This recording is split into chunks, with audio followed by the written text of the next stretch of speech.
अध्याय 4 दिव्य ज्ञान follow up की ताकत। हम इस अध्याय में जानेंगे कि भगवान इस धरती पर कब और कौन से रूप में आते हैं, भगवान को कैसे प्राप्त किया जाता है, गुरु से ज्ञान कैसे लिया जाता है, ज्ञान लेना क्यों जरूरी है। भाग 1। श्री कृष्ण बोले, हे अर्जुन, यह महान गीता ज्ञान जो मैं तुझे बता रहा हूं, मैंने बहुत पहले इसी पृथ्वी पर बताया था, लेकिन वो समय के साथ साथ लुप्त हो गया। इस पर अर्जुन बोले, हे कृष्ण, आप तो अभी वर्तमान काल में हैं, तो आप पहले कैसे कर सकते हैं। श्री कृष्ण बोले, हे अर्जुन, तुझे नहीं पता तेरे और मेरे कितने जन्म हो चुके हैं। जब जब इस संसार में धर्म का नाश होता है, तब तब मैं इस संसार में अधर्म का नाश करने के लिए मनुष्य रूप में आता हूं और धर्म स्थापित करके अपना शरीर यहां छोड़कर वापस चला जाता हूं। जिस प्रकार कोई शिष्य मुझे बहुत प्रेम करता है, उसी प्रकार मैं भी उसे बहुत प्रेम करता हूं। मैंने भले ही इस संसार को बनाया है, लेकिन मैं कभी भी ये नहीं सोचता हूं कि मैं ही संसार का रचयिता हूं। इसलिए मनुष्य को यह नहीं सोचना चाहिए कि कर्म मैं कर रहा हूं। जो मनुष्य सुख दुख के फल के परे होकर कर्म करता है, वही सबसे अच्छा है।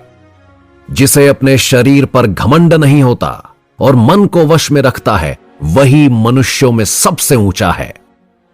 और अर्जुन, जो मनुष्य इस धरती पर खुश नहीं रह पाता, वो परलोक में भी खुश नहीं रहता। इसलिए मनुष्य को अपने गुरु को पहचानकर, अपनी इंद्रियों को जीतकर, अपने लालच को छोड़कर, उनकी सेवा करके उनसे वो ज्ञान सीखना चाहिए जिससे बड़े बड़े पापी मेरी शरण में आ जाते हैं। जिस प्रकार आग सूखी लकड़ी को जला देती है, उसी भांति गुरु से सीखा गया ज्ञान अज्ञान को मिटा देता है। हमेशा कर्म करने वाला और मुझ में ध्यान रखने वाला ही मुझे प्राप्त कर पाता है। इसलिए जिसने अपने कर्म योग से स्वयं को कर्ता मानते हुए परमात्मा को अर्पण कर दिया हो, उस मनुष्य को कर्म कभी नहीं बांधता। अतएव हे अर्जुन, तू भी मेरे इस दिए हुए ज्ञान से समझ, कर्म तू नहीं कर रहा, ये मैं कर रहा हूं। भाग 2। दोस्तों, इस अध्याय में यह स्पष्ट बताया गया है कि जब जब धरती पर नकारात्मक ऊर्जा अधिक होती है, तो भगवान स्वयं इस धरती पर उसे सकारात्मक ऊर्जा में बदलने के लिए आते हैं। इसमें यह भी बताया गया है कि अगर आप किसी से कुछ सीखना चाहते हैं, तो उस व्यक्ति के प्रति आपके मन में आदर होना चाहिए। कोई लालच नहीं होना चाहिए, बुरी भावना भी नहीं होनी चाहिए। ज्ञान लेना और सीखना हमारे लिए जरूरी क्यों है? क्योंकि हम चाहे किसी भी फील्ड में क्यों ना हो, हमें उस फील्ड के गुरु से ज्ञान तो लेना ही पड़ेगा। ज्ञान ऐसे एक तार की तरह है जो कि आपके इस जीवन के सपने को उस जीवन के ईश्वर से मिलवा देता है। भाग 3। आइए दोस्तों, हम लोग समझते हैं गीता के अध्याय 4 से नेटवर्क मार्केटिंग के बारे में। जैसे ही श्री कृष्ण ने कहा कि यह ज्ञान कई वर्ष पहले बताया गया है, ठीक उसी प्रकार ये नेटवर्क मार्केटिंग इस दुनिया में कई साल पहले, यानी कि हम लोग जब इस धरती पर नहीं थे तब से चल रही है। यानी इस धरती पर जब हम लोग नहीं थे तब भी ये नेटवर्क मार्केटिंग थी, और जब हम लोग नहीं रहेंगे तब भी ये बिजनेस रहेगा। अब आप सोच रहे होंगे, ये बिजनेस तो अभी कुछ साल पहले ही आया है। हां, आप बिल्कुल सही सोच रहे हैं। आप यहां पर विचार करें कि पहले के जमाने में स्कूल या कॉलेज नहीं, सिर्फ गुरुकुल थे। ठीक उसी प्रकार पहले ये मॉल या बाजार नहीं थे। पहले हम सब एक दूसरे से सामान लेते और देते थे। इससे होता यह था कि सबकी जिंदगी खुश और हर व्यक्ति उत्साहपूर्वक रहता था। ये बिजनेस नया नहीं है, ये बिजनेस हम सब के पूर्वज भी करते थे। जैसे आप इतिहास उठाकर देखें तो पता चलेगा कि हम सब के पूर्वज एक साथ रहते थे और एक दूसरे को जोड़कर रखते थे। ठीक दोस्तों, उसी तरह हम लोगों को अपने पूर्वजों की शिक्षा के अनुसार चलना है। इस बिजनेस में हमें एक गुरु रूपी अपलाइन मिलता है और हमें इस बिजनेस के बारे में बताता है और हमें इस बिजनेस का विशाल रूप दिखाता है, जिसे हम लोग इस बिजनेस की भाषा में फॉलो अप कहते हैं। यह सिस्टम की प्रतिक्रिया है। यहां हमें अपने जीवन की हर प्रॉब्लम को बताने का अवसर मिलता है और भगवान श्री कृष्ण रूपी अपलाइन हमारी हर प्रॉब्लम का समाधान दे देते हैं। जैसे भगवान कृष्ण बोले कि जो मनुष्य इस धरती पर खुश नहीं रह पाता वो स्वर्ग लोक में भी खुश नहीं रह पाएगा, जैसा कि आपने अध्याय 1 में पढ़ा है। आइए दोस्तों, अब हम समझते हैं कि इस जमाने की टेक्नोलॉजी के हिसाब से फॉलो अप क्या होता है और कैसे इसे किया जाता है। सबसे पहले आपको अपना ज्ञान छोड़ना पड़ेगा और अपना एक गुरु बनाना पड़ेगा। 1. Follow up. फॉलो अप का मतलब पीछा करना नहीं होता है। इसका मतलब होता है आपने जिन लोगों को प्लान दिया है उनका ड्रीम जानना और उन्हें सही निर्णय तक पहुंचाने में मदद करना। लोगों को प्लान दिखाने के बाद दूसरे दिन उनसे मिलें और वे कहें कि वे बिजनेस शुरू करना चाहते हैं। ये एक साधारण सी बात दिखाई देती है, लेकिन इतनी आसानी से कुछ लोग ही तैयार होते हैं। और जो लोग तैयार होते हैं या तो वो व्यक्ति स्वयं निर्णय लेने वाला होता है या वो व्यक्ति एक ड्रीमर होता है। वरना बहुत सारे लोग इस बिजनेस को लेकर असमंजस में पड़े रहते हैं। उनके पास बहुत से प्रश्न और शंकाएं होती हैं। ऐसे में फॉलो अप की प्रतिक्रिया से गुजर कर ही निर्णय पर पहुंचते हैं। यही फॉलो अप चारों आधारभूत कार्यों में सबसे महत्वपूर्ण कार्य बन जाता है। देखा जाए तो लिस्ट यानी संपर्क, निमंत्रण, प्लान का प्रदर्शन, इन तीनों का महत्व 25% ही होता है, पर फॉलो अप का 75% महत्व है, क्योंकि बिजनेस करने या ना करने का फैसला इसी बात पर निर्भर करता है कि फॉलो अप कैसे किया गया। हम तब तक कोई काम नहीं करते जब तक हमें कुछ खोने का डर या कुछ पाने की इच्छा ना हो। 1. फॉलो अप शुरू कीजिए। सबसे पहले फॉलो अप की प्रतिक्रिया उस समय शुरू होती है जब हम अपने पोस्ट पैक्ट को प्लान दिखाते हैं। उसके बाद आप सिर्फ उनके हाव भाव को देखिए कि उन पर क्या प्रभाव पड़ा है। वो उत्साहित है या नहीं, वो व्यक्ति नकारात्मक प्रतिक्रिया दे रहा है या सकारात्मक प्रतिक्रिया बनाने जा रहा है या पूरी तरह से नकारात्मक है। वो व्यक्ति उत्साहित है या नहीं, इसे समझने का आसान तरीका यह है कि उनसे सकारात्मक सवाल पूछिए। बढ़िया है, ये कब से शुरू करना चाहेंगे? कल से या आज से या अभी से? ये कभी मत पूछिए कि कैसा लगा, और अगर उन्हें बिजनेस की बात जच गई तो वो तुरंत अपनी तैयारी दिखाएंगे, वरना हर बात के लिए झिझकने लगेंगे। अगर वो और जानकारी लेने के लिए उत्सुकता दिखाएं तब उन्हें फॉलो अप किट दीजिए। बिजनेस की जानकारी से संबंधित पुस्तक जिसमें कंपनी की जानकारी और सफल लीडर की फोटो और उनके विषय में लिखा हो वो दीजिए। 2. Power of system. सिस्टम के अनुसार फॉलो अप का मतलब किसी पोस्ट पैक्ट को बिजनेस शुरू करने के लिए मजबूत करना नहीं है, बल्कि शुरू करने में मदद करना है। माइंडसेट। मनोविज्ञान कहता है कि हम तब तक कोई काम नहीं करते जब तक हमें कुछ खोने का डर या कुछ पाने की इच्छा ना हो। इंसान मूलभूत रूप से एक आलसी प्राणी है। अगर कोई काम लेट के किया जा सकता है तो वो बैठकर करने की मेहनत से बचना चाहता है। खड़े रहकर या चलकर इस काम को करने के बारे में तो सोचना भी नहीं है। व्यक्ति इसे समय मिलने पर कभी करूंगा ऐसा सोचकर रख देता है और अपने कथित व्यस्त समय में से उसे समय मिलता ही नहीं है और फिर कार्य करने का समय कभी नहीं आता। दूसरी बात यह होती है कि प्लान देखकर पैदा उत्साह अपने सपनों को पूरा कर पाने की एक आशा मस्तिष्क में एक तूफान उठा देती है। ऐसे में लोग चुप नहीं बैठ पाते और उसकी अधिक जानकारी के लिए और लोगों से बात करना शुरू कर देते हैं और अपनी अधकची जानकारी से ही लोगों को समझाने का प्रयास करते हैं। ऐसे में आसपास के लोग द्वारा कई सवाल पूछे जाते हैं और नकारात्मक जानकारी और सलाह दी जाती है, जिसके कारण उनका उत्साह ठंडा हो जाता है। तब उनके मन में एक चिंताजनक निर्णय होता है कि जो उन्होंने आपसे जाना है वो सच है या लोगों ने जो बताया है वो सच है। तब वो अपने मन में उठे सवालों के साथ लोगों द्वारा पैदा किए गए संदेह का भी समाधान मांगते हैं। ऐसे में अगर उनके पास सही जानकारी पहुंचाई जाए या सीडी या बुक हो तो वो लोगों से सलाह लेने के बजाय खुद कहीं से जानकारी लेते हैं और उनका विश्वास और उत्साह बढ़ जाता है। फॉलो अप 48 घंटे के भीतर ही पूरा कर लें। फॉलो अप टूल्स यानी अगर आपके सिस्टम की कोई बुक या सीडी हो उसका महत्व बताकर दीजिए। प्रमोट करके दीजिए। अगर वो नकारात्मक है तो लेने से इनकार कर देगा या इस तरह से लेगा जैसे उसकी इच्छा ही नहीं है। अब अगर पुस्तक या सीडी ले ली गई है तो उनसे प्रश्न पूछिए, आप इसे कब सुनेंगे या पढ़ेंगे, आज या कल? अगर वो उसे पढ़ना या सुनना नहीं चाहते हैं तो वो टालमटोल करेंगे। ऐसे में उनसे अपनी पुस्तक और सीडी वापस ले लीजिए, ये कहते हुए कि ये सीडी पुस्तक मेरे लिए बहुत जरूरी चीज है, मुझे किसी और को भी देनी है। ऐसा करते हैं, हम बाद में मिलेंगे, तब मैं आपको ये दे दूंगा। हम कल शाम मिल सकते हैं या परसों शाम को। अगर वो मिलने का समय भी देने को तैयार नहीं है तो उन्हें खुशी खुशी विदा कीजिए और कहिए, कोई बात नहीं, जब आप और जानकारी चाहें तब मुझसे संपर्क कर लीजिएगा। ऐसे लोगों को फॉलो अप टूल कदापि ना दें, क्योंकि ऐसे लोग आपका समय और ऊर्जा नष्ट करेंगे। अब जो लोग उत्साहित हैं वे तुरंत कहेंगे, हम आज सुनेंगे।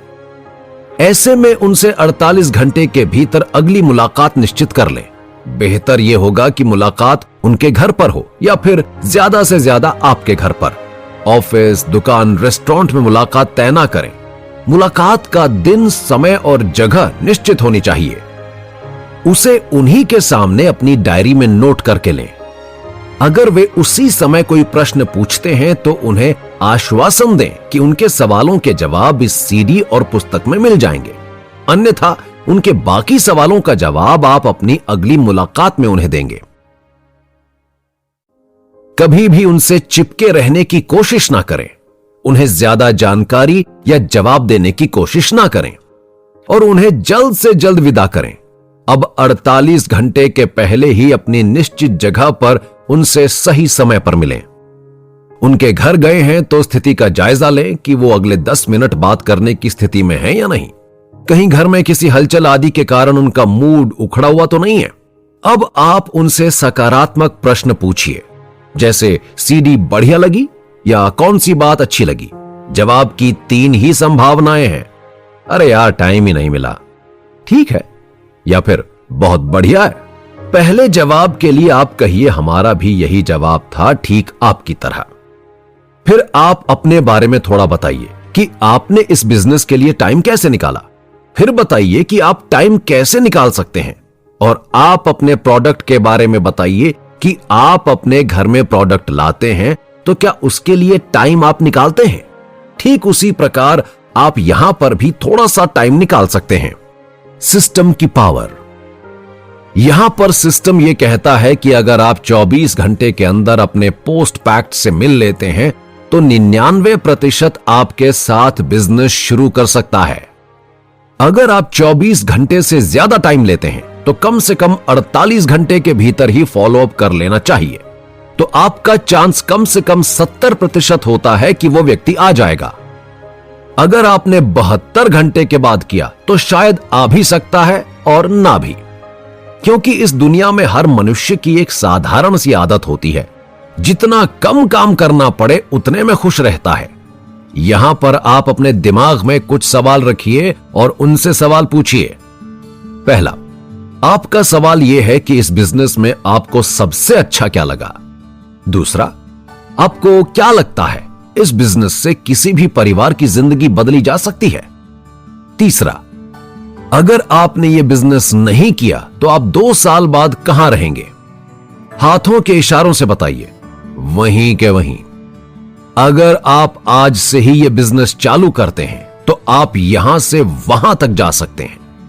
आपने सपना देखा था मगर किसी कारणवश वो पूरा नहीं हुआ, लेकिन यहां से उसे पूरा करने का आपके पास फिर से मौका है। 4, अगर आपको यहां से आपके परिवार के लिए एक्स्ट्रा इनकम चालू हो जाती है तो कैसा रहेगा। जैसे मान लेते हैं कि अगर हर महीने 20 से 40 हजार कमाते हैं और यहां से 10 से 15 हजार हर महीने एक्स्ट्रा इनकम आपके पास आने लगे तो कैसा रहेगा। 5वां, अगर आज आप हमारे साथ आ जाते हैं तो हम और हमारे सिस्टम के एक्सपर्ट लीडर आपके सपने पूरे करने में आपकी मदद करेंगे। तो क्या आप मदद लेना चाहेंगे। ये सवाल करते रहिए ताकि उनकी सकारात्मक सोच बनी रहे। उनका कोई भी सवाल आपके पास आए तो उसका जवाब आप इस तरह दे सकते हैं, फील, फेल्ट, फाउंड। इस फॉर्मूला को अपनाकर। वैसे मेरा तो यह मानना है कि अगर किसी भी व्यक्ति को अपनी लाइफ में कुछ करना हो तो उसका कोई सवाल नहीं होता, उसका तो एक ही सवाल होता है और एक ही जवाब होता है, मैं करके रहूंगा। Feel, felt, found. हर सवाल का जवाब है। बिल्कुल सही, मुझे भी ऐसा लगा था, बाद में मैंने पाया। आपके पोस्ट पैक्ट के द्वारा कोई भी सवाल पूछे जाने पर आप बोलें कि आप बिल्कुल सही कह रहे हैं। आप उन्हें यह महसूस कराएं कि आप उनके साथ हैं, आप उनकी मदद करने आए हैं, आप उनके दोस्त हैं। उनको आप बिल्कुल रिलैक्स कराएं ताकि आपका पोस्ट पैक्ट खुलकर आपके साथ बातचीत करे। फिर आप एक दोस्त की भांति बोलें, जब मैंने आपकी तरह इस बिजनेस को देखा तो मुझे भी ऐसा लगा था। फिर बाद में मैंने सिस्टम के बारे में जाना, अपने अपलाइन के बारे में जाना तो ऐसा हुआ। चाहे कोई भी सवाल आपसे पूछा जाए तो आप उसका जवाब मत दीजिए। अगर आप जवाब देंगे तो शायद आपसे बड़ा मूर्ख इस दुनिया में कोई भी नहीं होगा। आप उनके सवाल के जवाब ना दें और ना उनके सवाल को गलत ठहराएं। आप उनका सवाल सुनने के बाद खुश हो जाएं और बोलिए कि यह तो बहुत ही अच्छा सवाल है और उनसे ही उस सवाल का जवाब पूछिए। दोस्तों, मैं यहां बड़े कठोर शब्दों में बताना चाहूंगा कि जिस व्यक्ति के मन में ज्यादा सवाल और शंका होती है वो व्यक्ति इस दुनिया में रहने के लायक नहीं है। जिस व्यक्ति के पास सवाल होता है वो खुश नहीं होता। एक उदाहरण के माध्यम से समझते हैं। जिस व्यक्ति को गुलाब का फूल लेना है वो कांटे को नहीं देखता। ठीक उसी प्रकार अगर कोई व्यक्ति अपनी पत्नी से प्रेम करता है तो अपनी पत्नी से सवाल नहीं करता। अगर कोई बेटा अपने मां बाप से प्यार करता है तो सवाल करने का सवाल ही नहीं पैदा होता। मित्रों, इसका मतलब यह नहीं है कि सवाल करना ही नहीं चाहिए। मैं कह रहा हूं कि सवाल करो, लेकिन सवाल में लॉजिक होना चाहिए। मैं अपने 12 साल के तजुर्बे से कह रहा हूं कि जिस व्यक्ति ने सवाल किया वो व्यक्ति आज भी वहां पर है जहां मैंने उसे 12 साल पहले देखा था। लेकिन जो व्यक्ति हमारे साथ आए, आज वे व्यक्ति अपने सपनों की कार में, सपनों के मकान में हैं। अपने सपने में जितना सोचा था उतना पैसा कमा रहे हैं। आप चाहें तो मेरी 2 दिन की वर्कशॉप में हिस्सा ले सकते हैं और आपको यहां पर एडवांस ट्रेनिंग मिलेगी जिससे आप अपनी फील्ड के मास्टर होंगे। अगर आप मेरी वर्कशॉप में आते हैं तो आपने जो यह किताब का अमाउंट दिया है उसका 200% रिफंड मिल जाएगा। मेरी मेल आईडी पर आप अपना नाम और नंबर ऐड करें और भेजें। मेरी मेल आईडी है BOOKSUJITSINGH@gmail.com। फील, फेल्ट, फाउंड के फॉर्मूले के पीछे एक बहुत बड़ा राज छिपा है। यह एक मनोविज्ञान है। इन 3 शब्दों पर कम से कम 300 किताबें लिखी जा चुकी हैं। जैसे अर्जुन बार बार श्री कृष्ण से पूछते हैं तो हर बार श्री कृष्ण मुस्कुराते हुए जवाब देते हैं, वैसे ही बार बार आपसे सवाल पूछे जाएंगे। जैसे, क्या यह बिजनेस सफलतापूर्वक चल रहा है? क्या मैं कर सकता हूं? और आपको हर बार मुस्कुराकर जवाब देना होगा। दोस्तों, इस संसार में हर व्यक्ति का स्वभाव होता है कि कोई भी काम करे या कुछ सामान ले, यह लाजमी है कि वो सवाल करता है। कई बार हर व्यक्ति सीधे सवाल नहीं पूछता क्योंकि जिस व्यक्ति से पूछ रहा है संभवतः वो व्यक्ति उसका खास हो, इसलिए सवाल घुमा फिरा के पूछा जाता है ताकि सामने वाले को बुरा ना लगे। माइंडसेट। हम लोग अक्सर ये देखते हैं कि हर व्यक्ति चाहता है कि कोई उसकी बात सुने। मेरे तजुर्बे के हिसाब से फॉलोअप किसे कहते हैं, आइए समझते हैं। मगर आप यहां पर इस बात को समझ जाएंगे तो आप लोगों की जीत हो सकती है। इंसान का मानसिक विचार होता है कि ऐसा कोई व्यक्ति हो जो मुझे सुने। दोस्तों, अब हम चलते हैं बचपन की ओर, जहां जीवन का पहला पड़ाव आता है। बचपन में जब हम ज्यादा बोलने की कोशिश करते थे तो हमारे घर के बड़े सदस्य हमें कम बोलने के लिए बोलते थे और हम वहां पर चुप हो जाते थे। दूसरा पड़ाव आता है जब हम स्कूल जाते हैं और अपनी क्लास में बोलने की कोशिश करते हैं। हमारे अध्यापक वहां हमें चुप करा देते हैं और हमें स्कूल में भी आदेश दे दिया जाता है चुप रहने का। तीसरा पड़ाव आता है जब व्यक्ति नौकरी पर जाता है और अपनी कंपनी में कोई सवाल करता है या कुछ बोलने का प्रयास करता है, तो वहां भी हमें अपने बॉस के द्वारा सलाह दी जाती है कि अगर आपको यहां पर काम करना है तो चुप रहो, वरना आपको नौकरी से निकाल दिया जाएगा।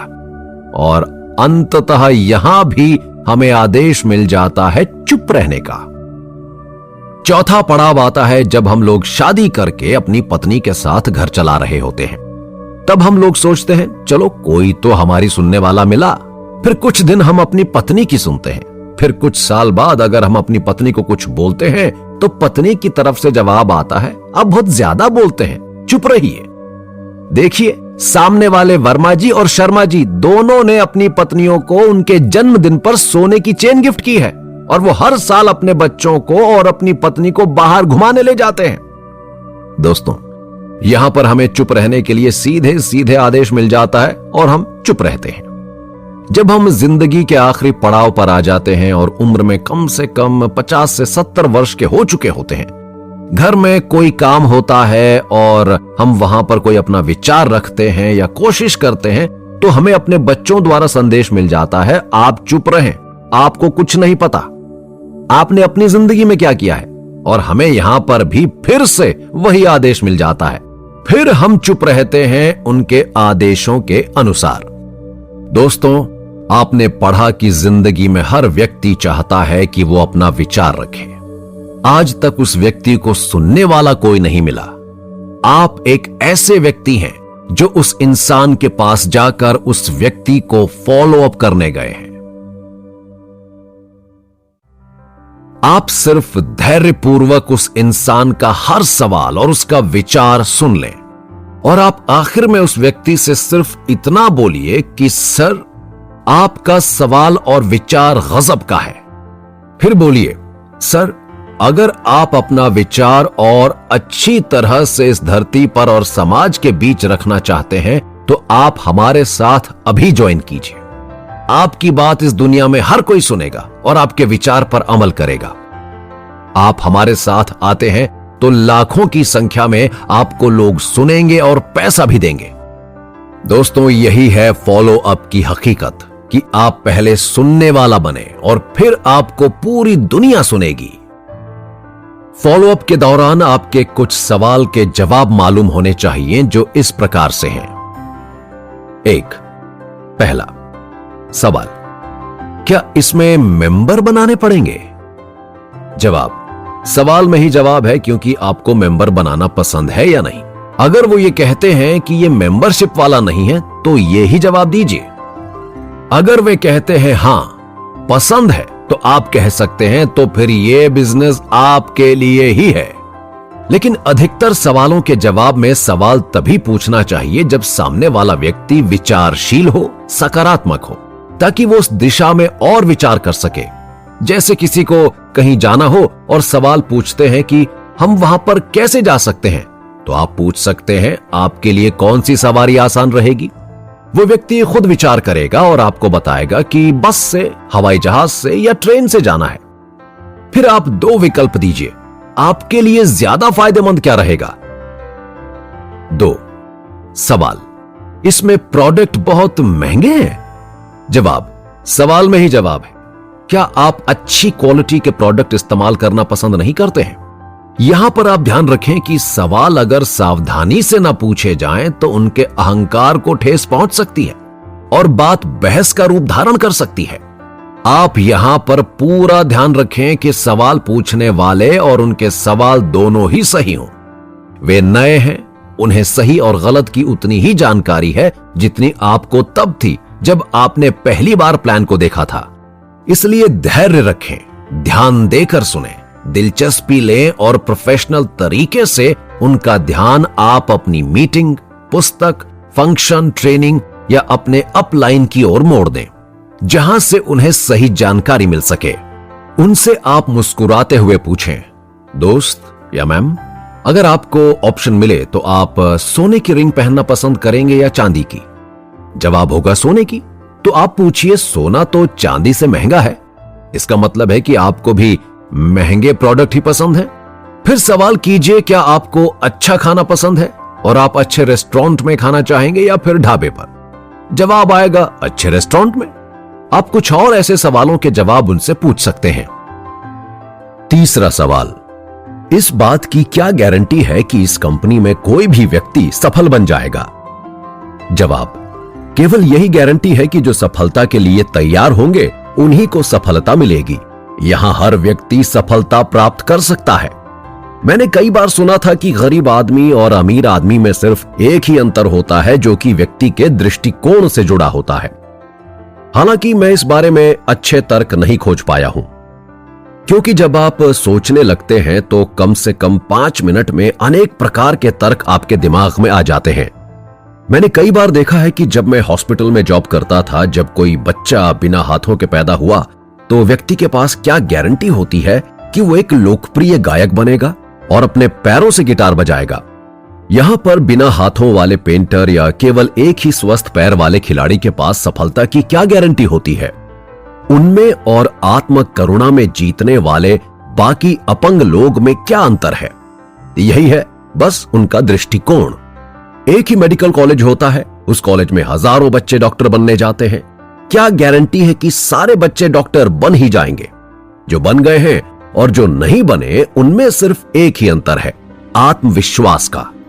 ठीक इसी तरह के व्यवसाय में सफलता एकदम स्पष्ट होती है।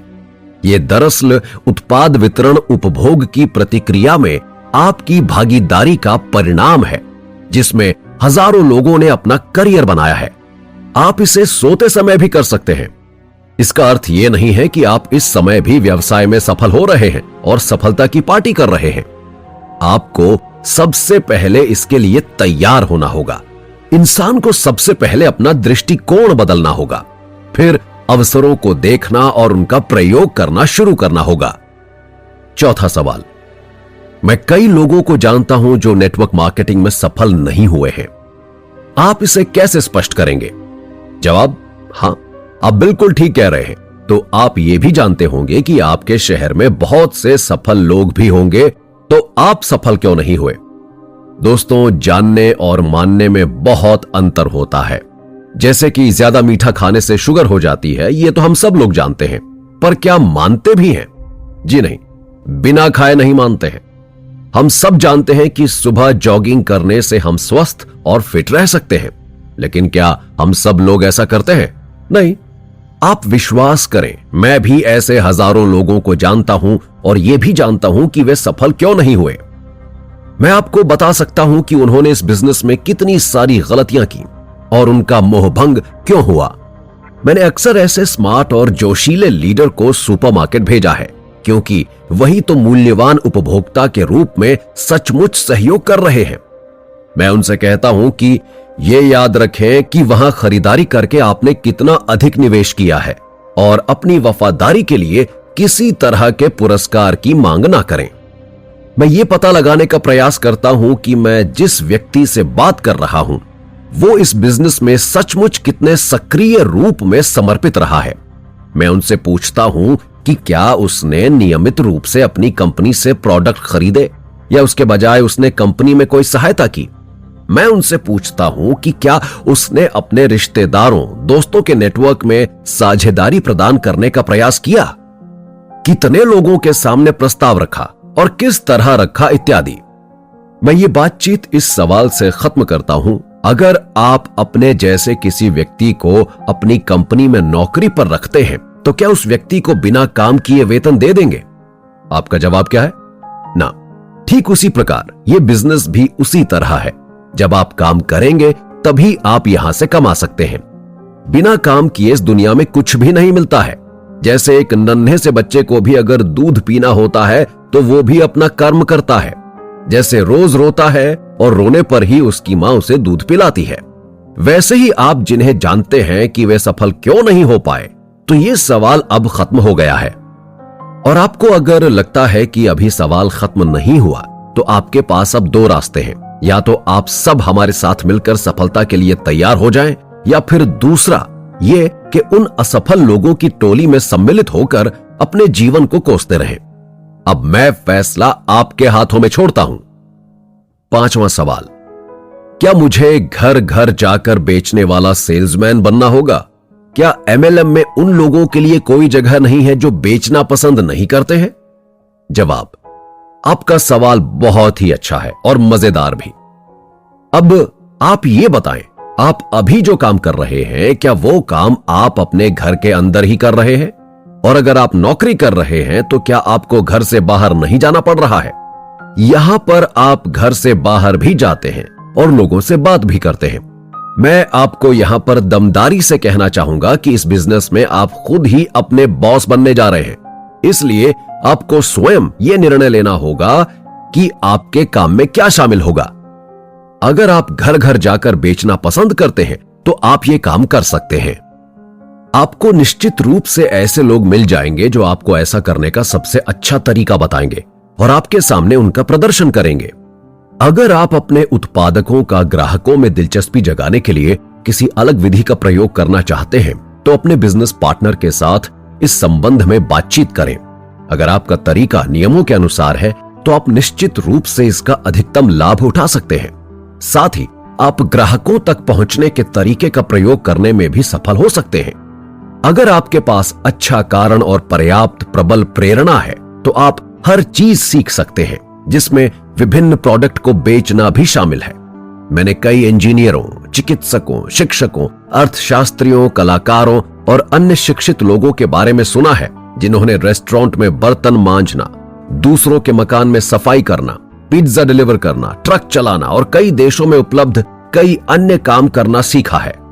5-10 साल के अनुभव के बाद वो घंटों तक बैठकर ऐसे कामों के विभिन्न पहलुओं के बारे में बात कर सकते हैं और बता सकते हैं कि उन्हें ऐसा करते समय कितने रोमांचक अनुभव हुए। देखिए, कोई भी काम छोटा या बड़ा नहीं होता है। ये बात हमारे पापा कहते हैं कि कोई काम शर्मनाक नहीं होता, लेकिन अगर विकल्प चुनने की संभावना हो तो शायद विभिन्न प्रोडक्ट को बेचना बेहतर विकल्प हो सकता है, भले ही इसका अर्थ घर घर जाना हो।